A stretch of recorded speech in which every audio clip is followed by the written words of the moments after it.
The Black Sheep. There was a country where they were all thieves. At night, everybody would leave home with skeleton keys and shaded lanterns and go and burgle a neighbor's house.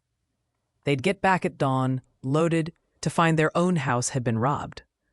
So everybody lived happily together.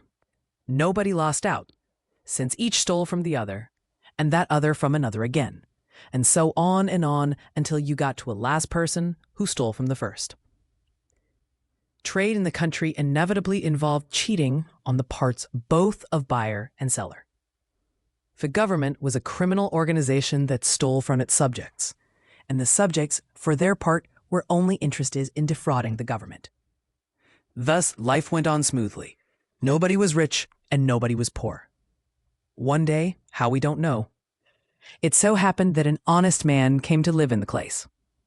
At night, instead of going out with his sack and his lantern, he stayed home to smoke and read novels.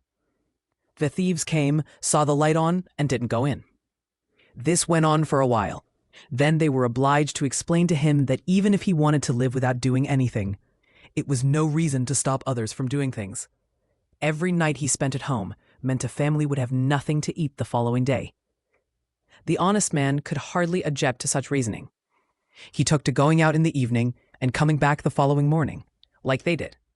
But he didn't steal. He was honest. There was nothing you could do about it. He went as far as the bridge and watched the water flow by beneath. When he got home, he found he had been robbed. In less than a week, the honest man found himself penniless. He had nothing to eat, and his house was empty. But this was hardly a problem, since it was his own fault.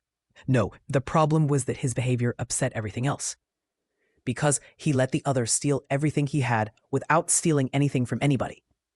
So there was always someone who got home at dawn to find their house untouched. The house he should have robbed. In any event, after a while, the ones who had been robbed found themselves richer than the others and didn't want to steal anymore.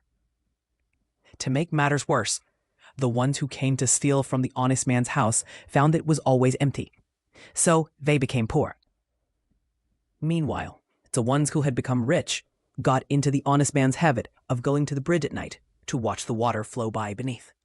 This increased the confusion because it meant lots of others became rich and lots of others became poor. Now, the rich people saw that if they went to the bridge every night, they'd soon be poor. And they thought, let's pay some of the poor to go and rob for us. They made contracts, fixed salaries, percentages. They were still thieves, of course, and they still tried to swindle each other. But as tends to happen, the rich got richer and richer, and the poor got poorer and poorer. Some of the rich people got so rich that they didn't need to steal or have others steal for them so as to stay rich. But if they stopped stealing, they would get poor because the poor stole from them. So they paid the very poorest of the poor to defend their property from the other poor. And that meant setting up a police force and building prisons. So it was that only a few years after the appearance of the honest man, people no longer spoke of robbing and being robbed, but only of the rich and the poor. But they were still all thieves. The only honest man had been the one at the beginning, and he died in very short order of hunger.